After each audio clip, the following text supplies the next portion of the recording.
ওই যে ছেলেটাকে গুলি মারা হয়েছে, ওর মায়ের ঘটনা শোনো। কোন সময়তে, মানে আজানের পরে গেলে পিটাবে ওর মা।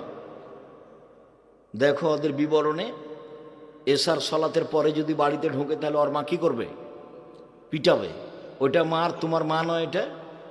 ওই যে তোমার বোন হ্যাঁ হ্যাঁ করে চলে গেল হাসতে হাসতে, ওর মা নাই। ও কি হিন্দু মেয়ে নাকি? ও কি খ্রিস্টান মেয়ে? তো এভাবে গেল কেন? ওর মা নাই, ও এমনি এসেছে দুনিয়াতে। কি মা? ও কি মা? মা কাকে বলে? রাসূল সাল্লাল্লাহু আলাইহি সাল্লাম এক টানা মহিলাকে বলেছেন, মাকে বলেছেন এক টানা। যেমন আগের হাদিসটা বললেন, এক টানা বাপকে। এক, বিদ্যে শিখিয়ে দিল বাপ।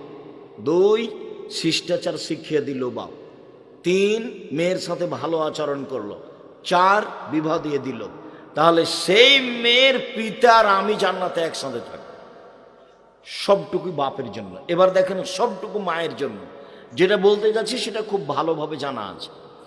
জাবের রাদিয়াল্লাহু তাআলা আনহু বলেন, সফর থেকে আসছিলাম, আমরা মদিনায় ঢুকবো। তখন আল্লাহ রাসূল বলে, এই থামো থামো, সবাই এখানে থাকো, আমরা সকালে মদিনায় ঢুকবো। তখন জাবের রাদিয়াল্লাহু তাআলা আনহু বললেন, আল্লাহর নবী, আমি নতুন বিবাহ করেছি, আমাকে বাড়ি যেতে অনুমতি দেন। তখন আল্লাহ রাসূল বলছেন সাল্লাল্লাহু আলাইহি সাল্লাম, ও তুমি নতুন বিবাহ করেছো? তো কুমারী মেয়ে বিবাহ করেছো না তালাক প্রাপ্তা মেয়ে বিবাহ করেছো? তো জাবের রাদিয়াল্লাহু তাআলা বললেন যে তালাক প্রাপ্তা মেয়ে বিবাহ করেছি, বেশি বয়সের মেয়ে বিবাহ করেছি। কেন? কম বয়সের মেয়ে কেন বিবাহ করলে না? তুমি তার সাথে খেলতে, ও তোমার সাথে খেলতো। তুমি কুমারী মেয়ে কেন বিবাহ করলে না? তুমি তার সাথে খেলতে, ও তোমার সাথে খেলতো। এই পর্যন্ত আল্লাহ রাসূল বললেন। তখন জাবের রাদিয়াল্লাহু তাআলা বলছেন, আল্লাহ নবী শোনেন, আমার আব্বা উহুদের যুদ্ধে শহীদ হয়েছেন, 9 জন মেয়ে রেখে আমার 9 জন বোন আছে। আল্লাহ নবী শোনেন, আমার আব্বা উহুদের যুদ্ধে শহীদ হয়েছেন, 9 জন মেয়ে রেখে আমার 9 জন বোন আছে। আকরাহুনা তাযাওয়াজা মিসলাহুন্না, ওদের সমবয়সের কম বয়সের মেয়েকে বিবাহ করা পছন্দ করিনি 4টা কারণে। বেশি বয়সের মেয়ে বিবাহ করেছি 4টা কারণে। আমার বোনদের সমবয়সের মেয়েকে বিবাহ করা পছন্দ করিনি 4টা কারণে। বেশি বয়সের মেয়ে বিবাহ করেছি 4টা কারণে। এক, লিতুআল্লিমাহুন্না, আমার স্ত্রী যেন আমার বোনদেরকে বিদ্যা শিখাতে পারে। দুই, লিতুরাজ্জিলাহুন্না, আমার স্ত্রী যেন আমার বোনদেরকে শিষ্টাচার শিখাতে পারে। শিষ্টাচার কি জিনিস? শিষ্টাচার কি জিনিস? তুমি বলো। যে দোকানে দাঁড়িয়ে জিনিস কিনছে, এটাই শিষ্টাচার? তুমি বলো। এই যে ল্যাংটা হয়ে চলে যাচ্ছে প্যান্ট পরে স্কুলে, এটাই শিষ্টাচার? তুমি বলো। নগ্ন পোশাক পরে স্টেজে চলে যাচ্ছে স্কুলে, তুমি বলো এটা শিষ্টাচার? বড় মোবাইলে তোমার বোন দিন রাত ল্যাংটা মেয়ে দেখছে, পুরুষ দেখছে, বলো এটাই শিষ্টাচার? আরে মানুষ পশু প্রাণী হয়ে গেলেও তার ওখানে বুঝে যে এটা খারাপ। তুমি তো বলতে পারবে না এটা শিষ্টাচার। তাহলে হচ্ছে কেন? আমি বেশি বয়সের মেয়ে বিবাহ করেছি যাতে করে আমার স্ত্রী আমার বোনদেরকে শিষ্টাচার শিখাতে পারে। তিন, লিতুরাজ্জিলাহুন্না, যাতে করে আমার স্ত্রী আমার বোনদের মাথার চুল চিরুনি করে সাজগোজ করে পরিপাটি করে রাখতে পারে। তোমার বোন চুল এলোমেলো করে চলে গেল, জবাব আমি দিব না তোমার মা দিবে? ঢং ঢং করে কামিচ্ছে, চিকন চর খাটো বোরকা পরে চলে গেল, ফ্যাশন বোরকা পরে চলে গেল, ব্যাগ ভ্যানিটি ব্যাগ হাতে করে চলে গেল। ব্যাগ নিয়ে যাচ্ছে কেন তোমার বোন? কেন যাবে? যাবে কেন? তোমার বাপ মরেছে, তোমার মা মরেছে, যাবে কেন? দেখো না তুমি? সম্মানিত দিনী ভাই বোন, আমার স্ত্রী যেন আমার বোনদেরকে পরিপাটি সাজগোজ করে রাখতে পারে। চার, লিতাকুমা আলাইহিন্না, আমার স্ত্রী যেন আমার বোনদেরকে পাহারা দিতে পারে। তো তোমার মা তো পাহারাদার। তাহলে বলো, এখন হাসছে ওভাবে বসে আছে তোমার বোনটা, তা এটা কি তোমার মা কি পাহারাদার? হাদিস তো বুখারী মুসলিম। কি জবাব আছে? এর জবাব কে দিবে? বক্তৃতার জগৎ একটা প্রায় মিথ্যা জগৎ। শতকরা 95 জন বক্তা মিথ্যুক, শতকরা 98 জন মুফাসসির মিথ্যুক। ধর্মের নামে মিথ্যা কথা বলছে, ধর্ম কি জিনিস তার জানাই নাই। যার থুঁথির জোর সেই বক্তা। জনগণ তো বুঝতে চায় না কোনটা সত্য কোনটা মিথ্যে। জনগণ তো হিসাব করতে পারে না ভালো মন্দ। আমি কি দিয়ে বুঝাতে পারি শিষ্টাচার কি জিনিস, পাহারা কি জিনিস? একটানা মহিলার উপরে চাপিয়ে দিলেন। এক, মাই বাচ্চাকে বিদ্যা শিখাবে। দুই, মাই বাচ্চাকে শিষ্টাচার শিখাবে। তিন, মাই বাচ্চাকে পরিপাটি করে রাখবে। চার, মা বাচ্চাকে পাহারা দিবে। তোমার বোনের হাতে একবার ছোট থেকে পুতুল আছে, বলো তো এটা কোন শিষ্টাচার? তোমাদের বাড়িতে কাঁকড়া আছে শোকেজে, বলো তো এটা কোন শিষ্টাচার? তোমার মা একটা আয়না কিনেছে, সেটা হলো কাতল মাছ, বলো তো এটা কোন শিষ্টাচার? তোমার বাপ একটা পট পায়খানা করা, ছোট তোমার বোনের পায়খানা করা একটা পট কিনেছে, যেটা ঘোড়া, বলো তো সেটা কোন শিষ্টাচার? আর তুমি নিজে দড়িয়ে বেড়াচ্ছ নির্বাচনের নামে, একটা সিগারেট খাবা সেই জন্য, একটা বিড়ি খাবা সেই জন্য, তো বলো এটা কোন শিষ্টাচার? কেন যাচ্ছ? তোমাকে আমি বারবার বলছি এভাবে তোবা করবে, এভাবে বাস দিন মজুরি করে খাই, কাউকে দেখি না। 5 ওয়াক্ত সালাত আদায় করি। এক, 5 ওয়াক্ত সালাত। দুই, হালাল রুজি। তিন, কোরআন তেলাওয়াত। বেশি না পারলে সূরা ইখলাস তো পারবো। সূরা ইখলাস কয়বার পড়বো? 3 বার। এটা তো পারবো। সকালে সূরা ইখলাস 3 বার পড়ে আল্লাহকে বলো, এই দেখেন কোরআন মাজিদ পড়লাম, তাও আলহামদুলিল্লাহ কোরআন মাজিদ পড়লাম। 4, আড্ডা পিটা হারাম। দোকানে যেতে হবে কিভাবে, আসতে হবে কিভাবে, মনে থাকবে না। আসসালামু আলাইকুম, আহমাদ লবণ আছে? আছে। 1 কেজি লবণ দাও। মরিচ আছে? আছে। 200 মরিচ দাও। টাকা দেওয়া শেষ হয়েছে, আসসালামু আলাইকুম। এর চেয়ে বেশি দোকানে বসতে পাবেন না। আপনি বলেন যে আপনি মুরব্বী মানুষ, এশার সালাত আদায় করে মাথায় টুপিতে দোকানে বসে আছে, আর ল্যাংটা মেয়ে নাচছে, আর খবর হচ্ছে। কি খবর না করছে? কত কথা। 40 বছর থেকে আপনি তাহাজ্জুদ পড়ছেন, সেই সব নাকি এক পাল্লাতে দেন। আর ওই দোকানে বসে খালি বললেন ওই চেয়ারম্যান তো খুব খারাপ, ওর চাল চরিত্র খুব খারাপ। এখন এইটা এক পাল্লায় দেন, মাপেন তো দেখি কোনটা ভারী হয়। 40 বছরের তাহাজ্জুদ এক পাল্লায় দেন, আর ওইটা যে চেয়ারম্যান খুব খারাপ, এটা এক পাল্লায় দেন, দেখি কোনটা খারাপ বেশি ভারী হয়। সুদ মহাপাপ, এটাই ঠিক। সুদ মহাপাপ, এটাই ঠিক। সুদের পাপের ভাষা এত কঠিন যে পৃথিবীতে পাপের জগতে কোনো পাপের ভাষা এমন নয়। সুদের চেয়ে বড় পাপ আছে, কিন্তু ভাষা এমন নয়। ভাষাটা আগে বলি। রাসূল সাল্লাল্লাহু আলাইহি সাল্লাম বলছেন, মায়াকুল দিরহাম রিবাহ ইয়ালাম আসাদ্দু মিন সিত্তাতি ওয়া সালাসিনা জিনিয়া। কেউ যদি জেনে শুনে 1 টাকা সুদ খায়, 36 বার জেনা করে যত পাপ হবে, 1 টাকা সুদ খেলে তার চেয়ে বেশি পাপ। আবার বলি, রাসূল সাল্লাল্লাহু আলাইহি সাল্লাম বলছেন, আর রিবা সাবুনা জুজান, সুদের পাপের 70টি ভাগ রয়েছে। ছোট ভাগ হলো মার সাথে জেনা করলে যেমন পাপ হয়। শুনুন, এই ছেলে বসো, একটু থামো।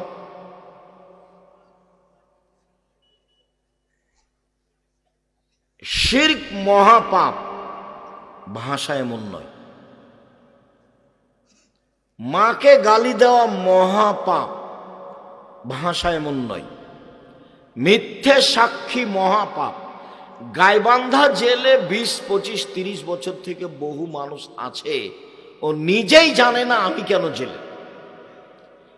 জজ জানে না ঘটনা কি, উকিলও জানে না ঘটনা কি, সাক্ষীও জানে না ঘটনা কি। সাক্ষীকে বলেছে যে তোকে 1 লক্ষ টাকা দিব, জজের সামনে বলবি যে আমি 2 চোখে মারতে দেখেছি। তো টাকা নিয়েছ, বলছে যে 2 চোখে মারতে দেখেছি, কিন্তু সাক্ষী তো জানে না ঘটনা কি। তাহলে জজও জানে না ঘটনা কি, উকিলও জানে না ঘটনা কি, সাক্ষ্যও জানে না ঘটনা কি, যে জেলে আছে সেও জানে না ব্যাপারটা কি, আমি কেন জেলে। গন্ডগোলের দিন তো আমি ছিলাম না, ও গেছে দলীয় দাপটে জেলে গেছে। কি ক্ষমতায় গেছে? দলীয়। তোমার স্বভাবের কারণে গেছে। তোমার স্বভাবকে আমি ঘৃণা করি, ফু। তোমার স্বভাবকে আমি ঘৃণা করি, ফু। তোমার স্বভাবকে আমি ঘৃণা করি। ভিক্ষা করে খাওয়া, পিছে পিছে ঘুরো কেন? ভিক্ষা করে খাবা, পিছে পিছে ঘুরো কেন? ঘুরো কেন? তুমি কেন যাবা? আমি ভিক্ষা করে খেতে বলিনি, মানুষের বাড়িতে কাজ করে খাবো। ভিক্ষা করে খাওয়া কথাটা দুঃখে বলেছি। ভিক্ষা জায়েজ পছন্দ নয়, ভিক্ষা জায়েজ পছন্দ নয়। সবচেয়ে ভালো উপার্জনের পথ হলো ব্যবসা। চকলেটের হোক, বাদামের হোক, তাতে আসে যায় না। ব্যবসা করে খাই, সকালে বাদাম নিয়ে বের হয়ে রাত 10টায় আসি, নিজের মতো চলি, নিজের মতো খাই, 5 ওয়াক্ত সালাত আদায় করি, হালাল রুজি করি, বাস শ্বাস চলে যাবে, দুনিয়া থেকে বিদায় হয়ে যাব, কোনো ঝামেলা থাকবে না। জোর করে টাকা আদায় করেছ, চাঁদাবাজি করেছ, দলীয় দাপট দেখিয়েছ। গাইবান্ধা জেলে 20-25 বছর থেকে ও জেলে আছে, নিজেই জানে না জেলে কেন। তুমি করেছ, তুমি দলীয় দাপটে তাকে জেলে দিয়েছ। তুমি মনে করছো আমি খুব ভালো কাজ করেছি। তুমি তো হায়া না, তুমি তো কুকুর শ্রীগাল, তুমি তো পশু প্রাণী। তুমি মানুষকে মেরে জেল হাজত দিয়ে, তুমি মানুষকে গুম করে, তুমি মানুষের জমি দখল করে, মানুষকে নিঃস্ব করে, মানুষের রাস্তাঘাট বন্ধ করে তুমি বলছো আমি ভালো করেছি। কে বলেছে তুমি ভালো? তুমি হায়া না, তুমি শয়তান, তুমি সবচেয়ে জালেম, তুমি অত্যাচারী, তুমি সমাজে বোঝা। রাহাজানি করে, জুলুমবাজি করে, লুটতরাজ করে, মারামারি করে, অন্যায় করে, অবিচার করে, অনাচার করে তুমি মানুষের কথা কে বলেছে? আমি বলিনি। আমি আব্দুর রাজ্জাক বিজনেস বলছি তুমি হায়া না, তুমি পশু। বুঝেও বুঝে না ওরা, অন্তর আছে বুঝে না, দেখেও দেখে না ওরা, চক্ষু আছে দেখে না, শুনেও শুনে না ওরা, কান আছে শুনে না। উলায়েকা কালানাম, তারা পশু প্রাণীর মতো, তারা গরু ছাগলের মতো, তারা কুকুর ছেলের মতো, বালহম বাজাল, বরং তার চেয়ে খারাপ। কেন হবে তা? সহজ পথে আসে। বাঁচার 3টে পথ, জাহান্নাম থেকে বাঁচার 3টে পথ। 1, মুখ বন্ধ রেখো, বাস জান্নাত হবে। 2, জরুরি প্রয়োজন ছাড়া বাড়ির বাইরে যাব না। মিছিল তো বহু দূরের কথা, শীতের দিনে পিছে পিছে দৌড়িয়ে বেড়াতো বহু দূরের কথা। জরুরি প্রয়োজন ছাড়া বাড়ির বাইরে যাবা না, বাস জান্নাত হবে। 3, পাপের জন্য কাঁদো, জান্নাত হবে। রাসূল সাল্লাল্লাহু আলাইহি ওয়াসাল্লাম বললেন, পৃথিবীর মানুষ শোনো, তোমাদের কি হবে, যুগের কি হবে, তোমাদের কি হবে, যুগের কি হবে। সমাজের মানুষ যখন আগাছা হবে তখন তোমাদের কি হবে, যুগের কি হবে। সমাজের মানুষ যখন আগাছা হবে তখন তোমাদের কি হবে, যুগের কি হবে। তো সাহাবীগণ বলেন তাহলে কি করতে হবে?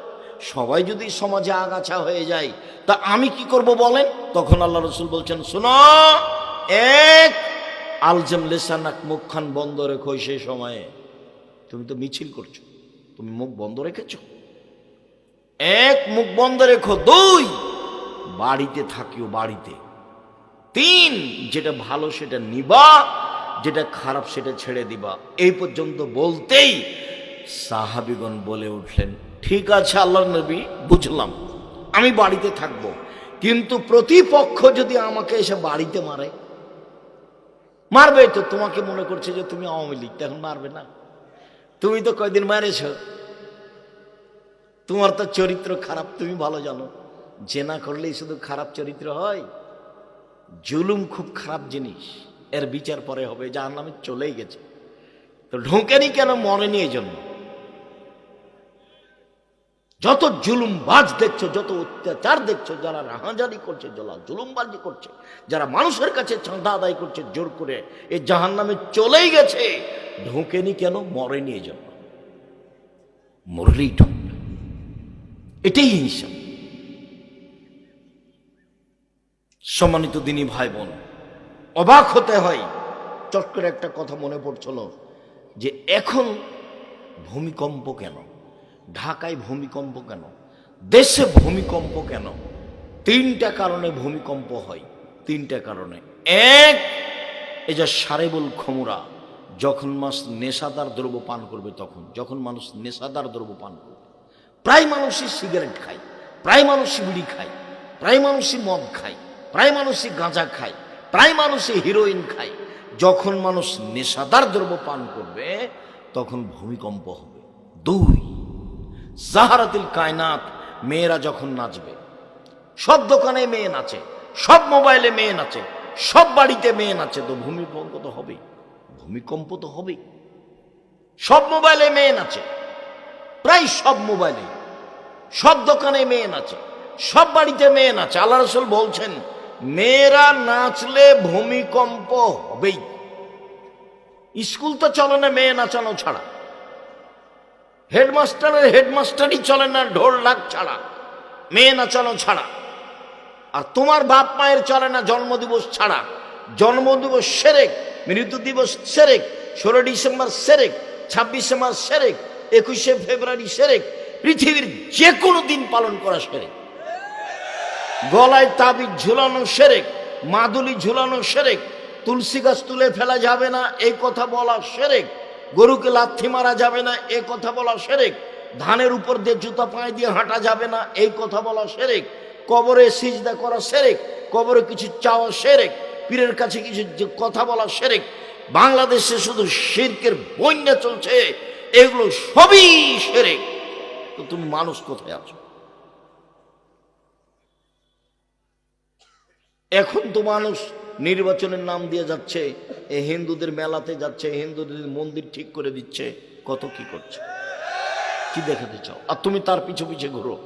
যখন তোমাকে আমি দেখি ঘুরতে, আমি গাড়ি নিয়ে যাই, তোমাকে দেখি যে তুমি পিছনে পিছনে মোটরসাইকেলে ঘুরছো আর মিছিল করছো, তখন তোমাকে এত ঘৃণা করি আমি।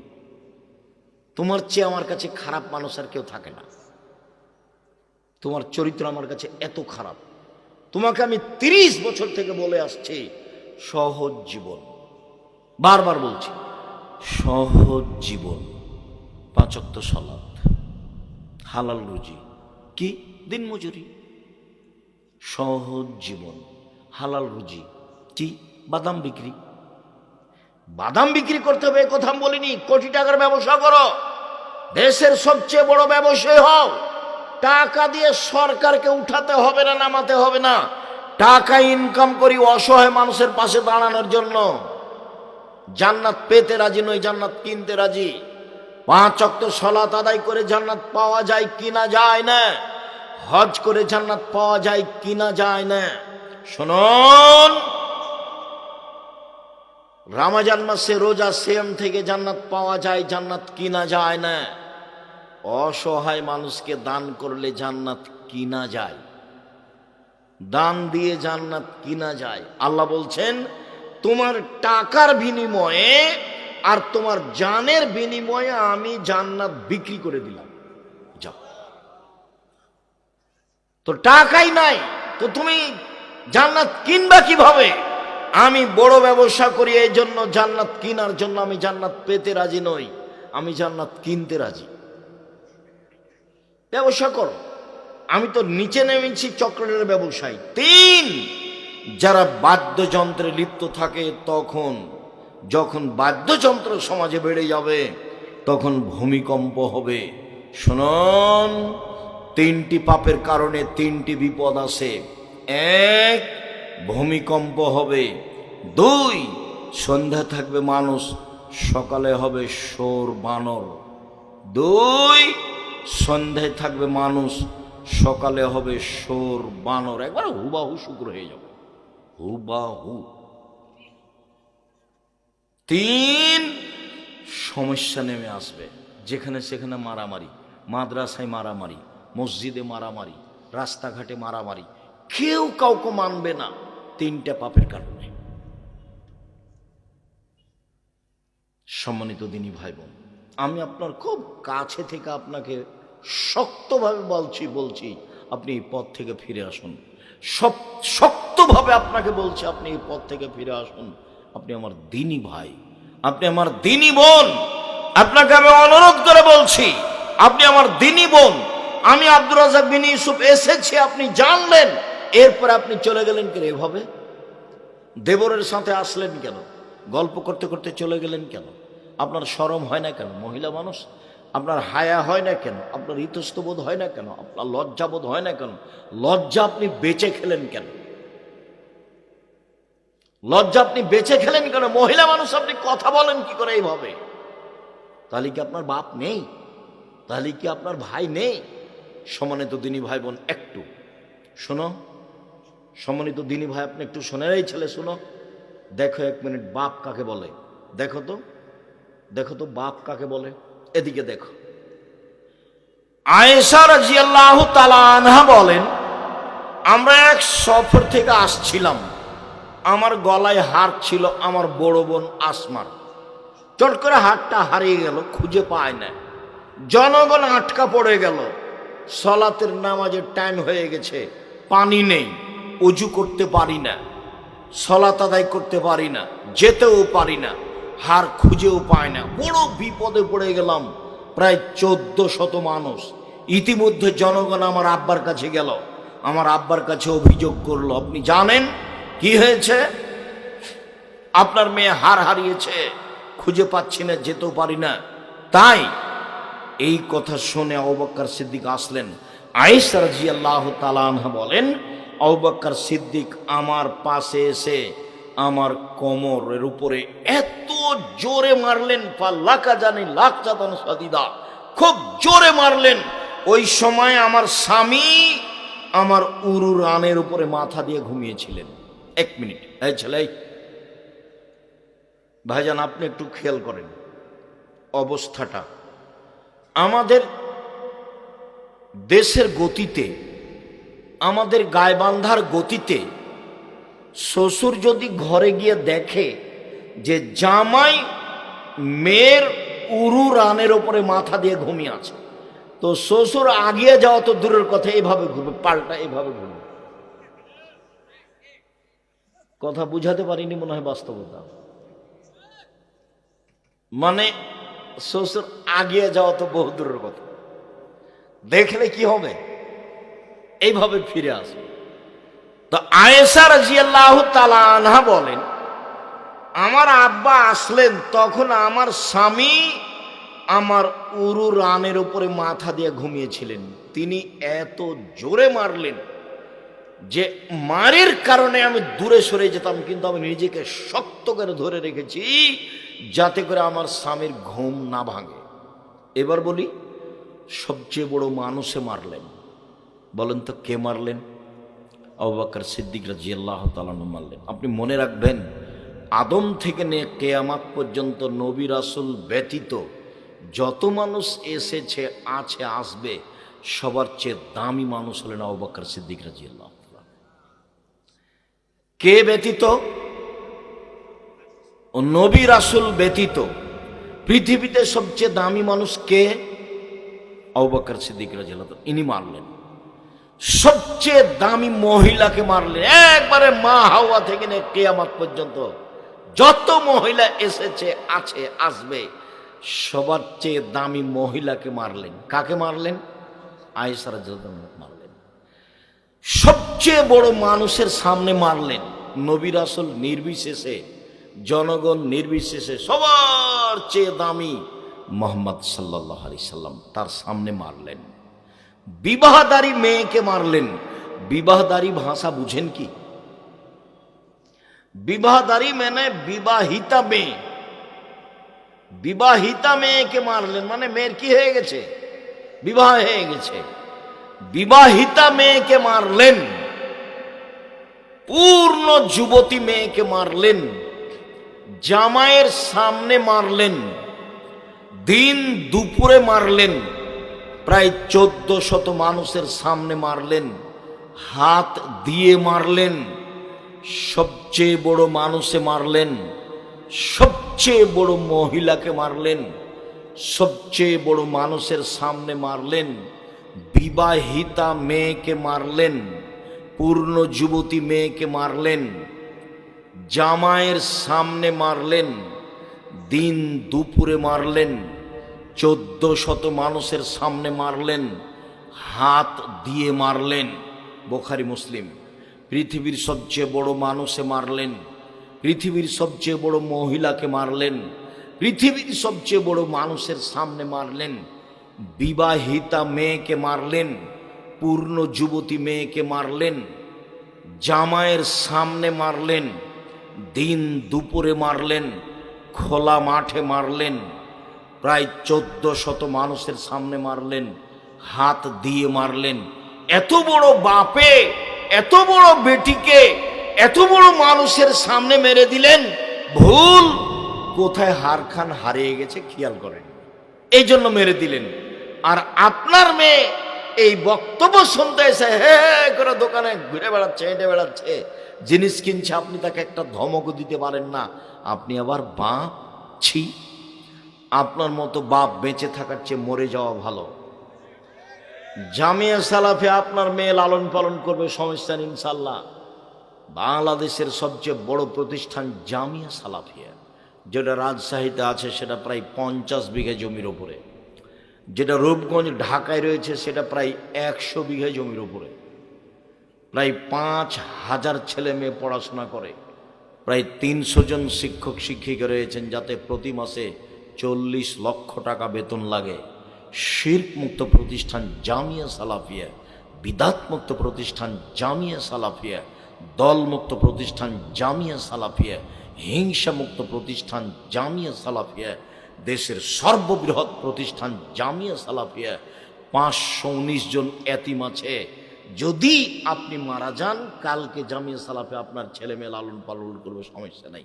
500 জন যদি কালকে ঢোকে, কোনো সমস্যা নেই ইনশাআল্লাহ।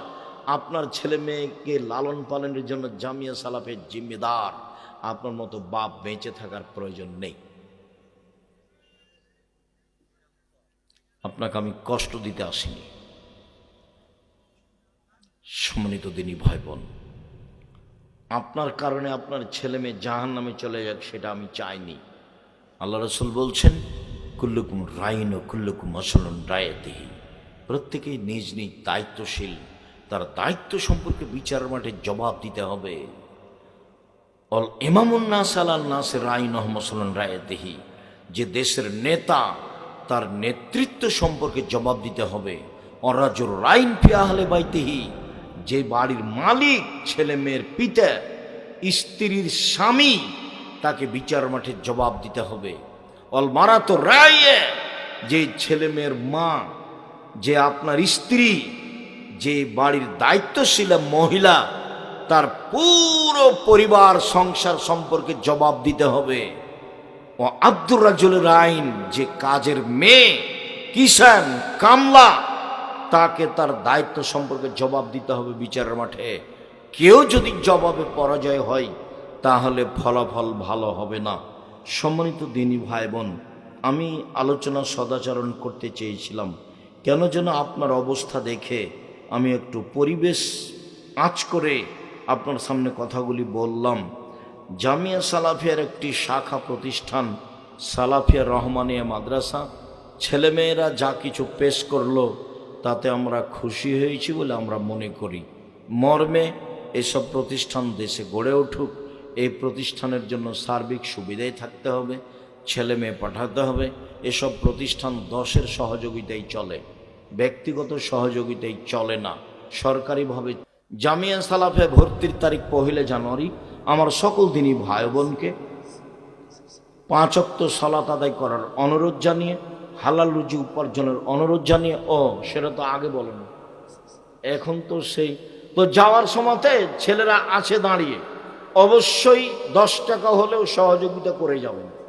আগে আমি বুঝতে পারলে ছেলেদেরকে ভেতরে আসতে বলতাম, তো এখন কিছুটা পরিবেশ এলোমেলো হয়েছে, একটু থামেন, ছেলেরা আসুক, ওদের একটা প্রতিষ্ঠান। বসেন আপনারা, একটু বসেন 2 মিনিট। জি, এই ছেলে বসো, 2 মিনিট বসো। জি, তোমরা ছেলেরা যাও। আর আব্দুল্লাহর বই আছে আল্লাহর পথে যাত্রা, যেটা এবছর স্টেজের ডান দিকে আছে।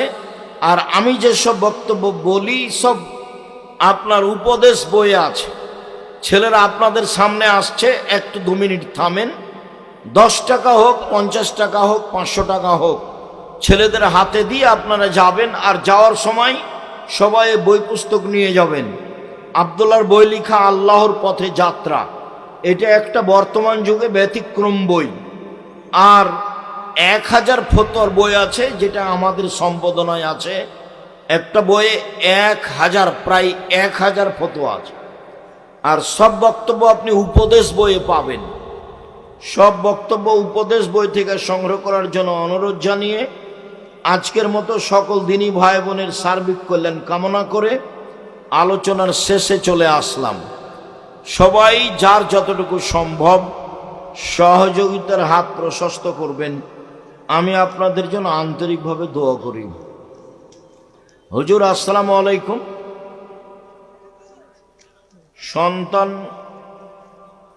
সনাতন ধর্মের মানুষ যদি সালাম দেয় তাহলে কি সালামের জবাব দেওয়া যাবে? না, দিলে ওয়ালাইকুম, বাস এই পর্যন্ত। ওয়ালাইকুম। শায়েখ, আমি একজন রাজমিস্ত্রি। আমার প্রশ্ন হলো, আমরা কাজ করাকালীন অনেক সময় দেখা যায় লোহা বা অন্যান্য জিনিস চলে আসে। এখন কথা হলো, দানের জন্য ছেলেগুলো ভিতরে আছে, অবশ্যই একটু খেয়াল করবেন। মানে আমি বুঝতে পারিনি, আগে ছেলেগুলো পাঠালে পরিবেশটা ভালো থাকতো। এখন কথা হলো, যত বাড়িতে কাজ করা পড়েছে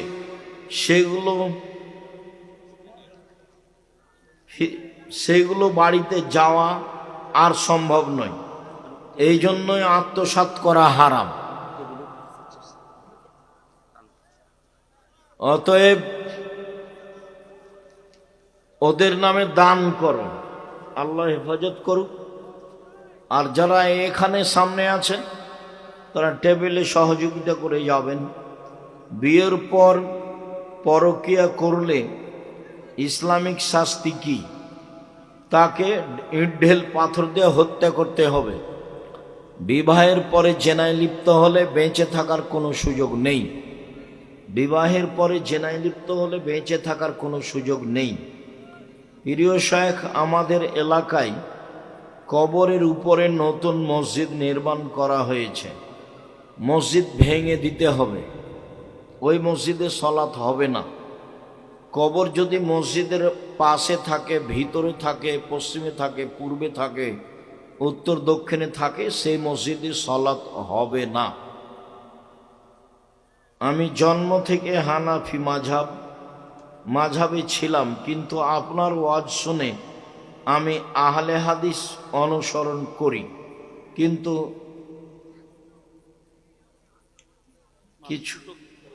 কিছু মানুষ কটূক্তি করে, করুক, ধৈর্যের পরিচয় দাও। শ্বশুর বাড়ি থেকে 10 লাখ নিয়ে এখন ব্যবসা করে 20 লাখ হয়েছে। ওই যৌতুক 10 লাখ ঘুরিয়ে দিলে বাকি 10 লাখ টাকা এখন কি হালাল হবে? বাকি 10 লাখের 3 ভাগের 1 ভাগ দান করে দাও, বাকি টাকা থাক, আর ওই টাকা দ্রুত ফিরিয়ে দাও। মৃত ব্যক্তির নামে তওয়াফ করলে সে কবরে নেকি পাবে? জি না। হজ করতে গিয়ে কোনো মানুষের নামে তওয়াফ করলে কাবিরা গুনাহ হবে, বিদআত, মহাপাপ হবে। এক সফরে একটাই উমরা, একাধিক উমরা করলে বিদআত হবে, হজটাই বাতিল। আর তওয়াফ কারো নামে চলে না, ব্যক্তিগত নেকি। এক মহিলার স্বামী ও ছেলে মক্কায় চাকরি করে। সে মহিলা অন্য মহিলাদের সাথে গিয়ে স্বামীর সাথে উমরা করতে পারবে কি? না, মাধ্যম যাওয়ার সময় মাহরাম লোক লাগবে, তার স্বামী বা তার ছেলেরা নিয়ে যাবে, মহিলা যেতে পারবে না একাই। বক্তা ও শ্রোতার পরিচয়ে তাফসির কি মিথ্যা হতে পারে?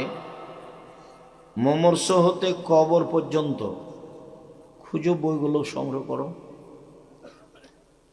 হুজুর, আমার প্রশ্ন হলো, কোনো বিপদ হলে আল্লাহ যে সব কিছু ঠিক করে দিতে পারেন তা আমার মনে হয় না। আল্লাহর উপর আমার ভরসা আসে না। তো তুমি তওবা করো, ক্ষমা চাও আল্লাহর কাছে, আস্তাগফিরুল্লাহ ওয়া আতুবু ইলাইহি বলো। আমার তো সরিষার সমপরিমাণ ভরসার অভাব হয় না। 2013 সালের 24শে আগস্ট রোজ মঙ্গলবার সকাল 11টার সময় হাঁটাবো বীরহাটাবো রূপগঞ্জ নারায়ণগঞ্জ ঢাকা ফাঁকা মাঠে বলেছিলাম আমার হাতে টাকা নাই, একথা সত্য। এখানে প্রতিষ্ঠান গড়বে, একথা সত্য। ইনশাল্লাহ গড়বে। সেই প্রতিষ্ঠানে এখন 100 বিঘা জমির উপরে। বলো তো আমার আল্লাহর ভরসা ত্রুটি থাকলে হবে? তো তোমার ইমানের দুর্বলতা, তওবা করো, তাড়াতাড়ি বাঁচার চেষ্টা করো। সালাতে বসলে বাজে নোংরা চিন্তা আসে, নাউজুবিল্লাহ বলো, তাহলে ধীরে ধীরে কেটে যাবে। বাচ্চার 7ম দিনে আকিকা দেওয়া সামর্থ্য ছিল না, আর আকিকা দেওয়া যাবে না। 7 দিনের পরে আকিকা নেই, 14 দিনে আকিকা নেই, 21 দিনে আকিকা নেই, জীবনে একদিন আকিকা নেই। 7 দিনের আগে বাচ্চা মারা গেলে আকিকা হবে না।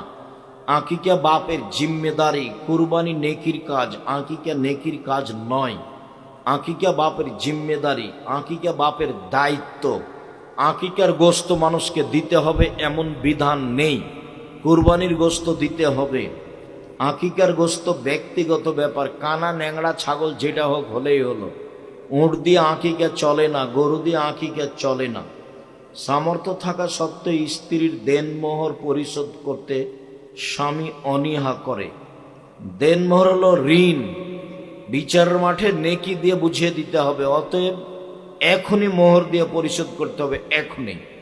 যদি তোমার বাপ না দিয়ে থাকে তাহলে তোমার বাপের পক্ষ থেকে তোমরা তোমার মাকে মোহর দিয়ে দিও, নইলে বিচারের মাঠে তোমার বাপের কাছ থেকে নেকি নিয়ে নিবে তোমার মা। মহিলা মানুষ এতেকাফের মানত করেছে এবং তখন সে জানতই না মহিলাদের এতেকাফ নেই। মহিলাদের এতেকাফ আছে জুমা মসজিদে। যদি জুমা মসজিদে এতেকাফ করতে না পারে তো মানত মেরেছে, এর জন্য 10 জন ফকিরকে 12.5 কেজি চাউল দিয়ে দিবে, 1.25 কেজি করে, তাহলে ঝামেলা থেকে মুক্ত হয়ে গেল। মানত মেরেছে, পূরণ করতে পারছে না, তাহলে কি করবে? 10 জন ফকিরকে 1.25 কেজি করে চাউল দিবে। কিছুদিন আগে আমার বাবা মারা গিয়েছে, কিন্তু আমার মায়ের দেনমোহর দিয়ে যাননি, তোমরা দিয়ে দাও তাড়াতাড়ি। আরে কৌশলে মাপ ছাড়ো। যদি মুসলিমেরা জান্নাতে যাবে তাহলে আমাকে অন্য ধর্মে পাঠানো হলো কেন? তুমি এখন জ্ঞান হয়েছে, ফিরে আসো, তুমি ডবল নেকি পাবা। অন্য ধর্ম থেকে এ ধর্মে এসেছো, ডবল নেকি পাবা, মান বেড়ে যাবে। আসসালামু আলাইকুম, আল্লাহর জন্য আপনাকে ভালোবাসি। এক সময় আপনাকে গালি দিতাম, আমার ভুল বুঝতে পেরেছি, আমাকে ক্ষমা করবেন। তোমাকে ক্ষমা করলাম, জাযাকুমুল্লাহ। বাংলাদেশ সেনাবাহিনীর চাকরি হালাল না হারাম? ত্রুটিযুক্ত, পরিষ্কার নয়, বেঁচে থাকা ভালো। আসসালামু আলাইকুম হুজুর, কেউ যদি ভুলক্রমে কারো কোনো জিনিস বা টাকা পয়সা চুরি করে ফেলে তাহলে কি তওবা করলে বা সদকা করলে আল্লাহ ক্ষমা করবেন? চুরি আল্লাহর সাথে জড়িত পাপ, কথাটা স্পষ্ট হয়নি তখন, মানে সুদ মহাপাপ, কিন্তু ক্ষমা চাইলে ক্ষমা হয়ে যায়। দোকানে বসে বদনাম করেছি, এটা ক্ষমা চাইলে ক্ষমা হবে না, ওটা মানুষের সাথে জড়িত পাপ। চুরি আল্লাহর সাথে জড়িত পাপ, ক্ষমা চাও।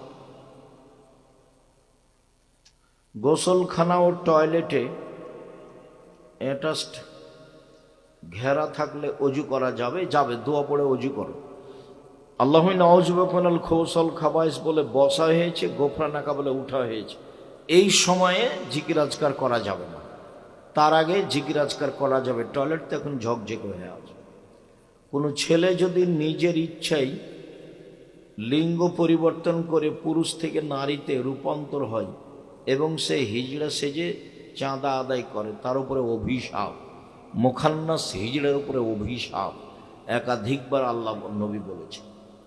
প্রিয় শাইখ, আমাদের গ্রামে প্রতিদিন একটা হুজুর এসে কিছু মহিলাকে আরবি পড়িয়ে যায়। এটা কি ইসলামে জায়েজ? যদি অনেকগুলো মহিলা থাকে, পর্দা বজায় রাখে, তাহলে পড়াতে পারে, এবং কি পড়াই সেটা দেখতে হবে তার আকীদা ঠিক আছে কিনা। আমি একটি মেয়ে একের পর এক সূরা তেলাওয়াত করার সময় প্রত্যেক বার কি আসসালামু আলাইকুম, আউযুবিল্লাহ, বিসমিল্লাহ পাঠ করতে হবে? প্রথমে আউযুবিল্লাহ পড়তে হবে, আর পরে সূরা পরিবর্তন হলে বিসমিল্লাহ, সূরা পরিবর্তন হলে বিসমিল্লাহ, এক সূরা থেকে আর এক সূরা গেলে বিসমিল্লাহ, মধ্যে বিসমিল্লাহ চলে না। সালাতরত অবস্থায় এদিক ওদিক দেখলে কি সালাত হবে? নেকি কম হবে। যে সালাত আদায় করে না তার সাথে বসে খাদ্য খেলে নাকি 70 বছরের ইবাদত নষ্ট হয়, কথাটি মিথ্যা। চোখ বন্ধ করে সালাত আদায় করলে কি সালাত হবে? চোখ বন্ধ করে সালাত আদায় করা নিষেধ। শুদ্ধ দোয়া কোনটি দয়া করে জানাবেন? আল্লাহুম্মা হদিনি ফিমান হাদাইতা ওয়া আফিনি ফিমান আফাইতা ওয়া তাওয়াল্লানি ফিমান তাওয়াল্লাইতা। এটা হলো কুনুতের দোয়া। কোনো দিন কেউ যদি কোনো দিন দোয়ায় কুনুত পড়তে চায় তাহলে বেতের সলাতে পড়বে। বেতের সলাত পড়লেই দোয়ায় কুনুত পড়তে হবে, এই কথা মিথ্যা। কেউ যদি কোনো দিন দোয়ায় কুনুত পড়তে চায় তাহলে বেতের সলাতে পড়বে। কেউ যদি কোনো দিন 10 দিন, 20 দিন, 2 মাস, 1 মাস, 6 মাস পরে কেউ যদি কোনো দিন দোয়ায় কুনুত পড়তে চায় তাহলে বেতের সলাতে পড়বে। হুজুর, আমি বেকার, বিয়ে করার জন্য মেয়ে দেখতে গেলে মেয়ের বাবা বেকারকে বিয়ে দেয় না। আছে, অনেক মেয়ে আছে তোমার সাথে বিবাহের জন্য প্রস্তুত। দেখো তুমি কাকে খুঁজতে যাও। শেখ, আপনি যেদিন পশ্চিমে যান পড়ালেখা করতে, যাওয়ার সময় খড়ের চালে কলম গুঁজে দিয়েছিলেন, কি কারণে? কলমটি সাথে নিয়ে যাও আমার জন্য ছিল না, পরিবেশ অনুকূলে ছিল না।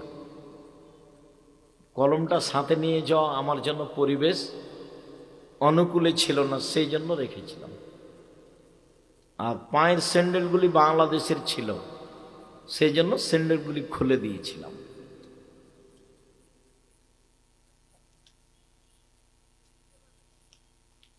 মসজিদের মাইকে মৃত ব্যক্তির খবর প্রচার করা নিষেধ। মাইকিং করে মৃত ব্যক্তির খবর প্রচার করা জাহেলিয়াত, হারাম। মোবাইলে একজন আরেকজনকে জানাবে, চিৎকার করে মরার খবর দেওয়া হারাম, জাহেলিয়াত। শেখ, আমার প্রশ্ন হলো, জামাতে ইসলাম, আমি একটি জমি ক্রয় করেছি, দলিল হয় নাই, বিক্রেতা মুসলমান, নিঃসন্তান, তাহার মৃত্যুর পর তাহার ওয়ারিশগণ জমি দলিল করে দেবে না। জমি নিয়েছে, ওয়ারিশগণ নিজেকে ধর্মপ্রাণ মুসলমান দাবি করেন। কিছু তোমার প্রমাণ থাকতে হবে, নইলে তো এখন তোমার জমি চলে যাবে, এটাই ঠিক। প্রমাণ দিয়ে নেও, যদি না দেয় তাহলে তারা জুলুম করছে। মসজিদের ইমামের বেতন বাকি রেখে মাদ্রাসা প্রতিষ্ঠা করা কতটা যুক্তিসঙ্গত? বেতন আগে দিতে হবে, তারপরে কোনো কাজ। মাস গেলেই বেতন দিতে হবে। মাহফিল করার মূল উদ্দেশ্য যদি মাদ্রাসার জন্য টাকা কালেকশন হয়, তাহলে সেই মাহফিল করা কতটা সঠিক?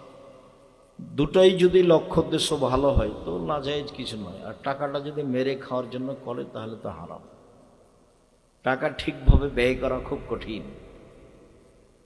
10-এর টাকা উঠিয়ে টাকা ব্যয় করা খুব কঠিন। ইসব জুলেখার কাহিনী প্রেম বলা কি ঠিক? জি না, প্রেম বলা ঠিক নয়, ইসব জুলেখার কাহিনী। আমি প্রাণীবিদ্যা বিভাগের ছাত্র, ছবি আঁকতেই হয়।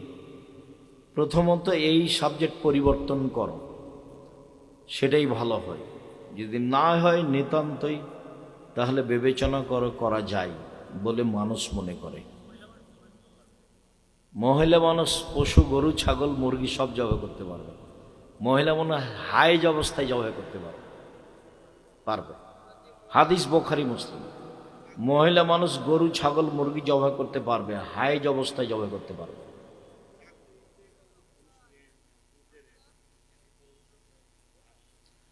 সেই যদি নিয়োগ পরীক্ষায় এক হয়েছে, তারপরে যদি টাকা লাগে তাহলে দিবে। কারো হক নষ্ট করলে চাকরি বাতিল হবে এবং পয়সা হারাম হবে। কথা শেষ।